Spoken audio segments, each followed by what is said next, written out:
دعا پکارنا عبادت ہے۔ اللہ تعالیٰ نے فرمایا وَقَالَ رَبُّكُمُ ادْعُونِي أَسْتَجِبْ لَكُمْ إِنَّ الَّذِينَ يَسْتَكْبِرُونَ عَنْ عِبَادَتِي سَيَدْخُلُونَ جَهَنَّمَ دَاخِرِينَ۔ تمہارے رب نے فرمایا جو لوگ میری عبادت سے تکبر کرتے ہیں وہ ذلیل ہو کر جہنم میں داخل ہوں گے۔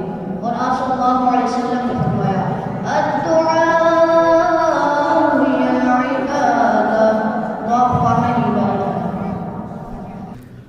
کیا شرک کے ساتھ عمل کا کوئی فائدہ ہوگا؟ شرک کے ساتھ عمل کا کوئی فائدہ نہیں ہوگا۔ اللہ تعالیٰ نے فرمایا وَلَوْ أَشْرَكُوا لَحَبِطَ عَنْهُمْ مَا كَانُوا يَعْمَلُونَ۔ اگر وہ اللہ کے ساتھ شرک کرتے تو ان کے تمام عمل ضائع ہو جاتے۔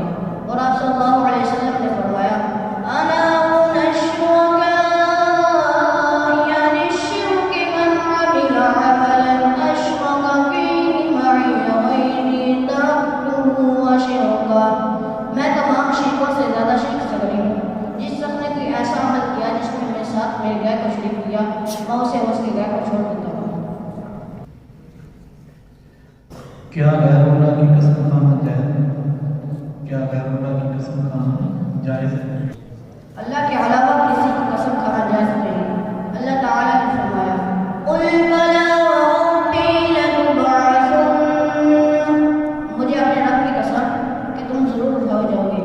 اور آپ صلی اللہ علیہ وسلم نے فرمایا مَنْ حَلَفَ بِغَيْرِ اللَّهِ فَقَدْ أَشْرَكَ، جس نے غیر اللہ کی قسم اٹھائی اس نے یقیناً شرک کیا۔ اور آپ صلی اللہ علیہ وسلم نے فرمایا من كان حالفا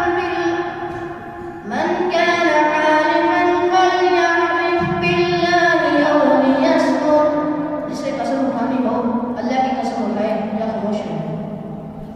کیا ہم ارباب اور کاہن کو علم غیب کے دعوے میں سچا مان سکتے ہیں؟ کیا ہم ارباب اور کاہن کو علم غیب کے دعوے میں سچا مان سکتے ہیں؟ ہم انہیں سچا نہیں مان سکتے۔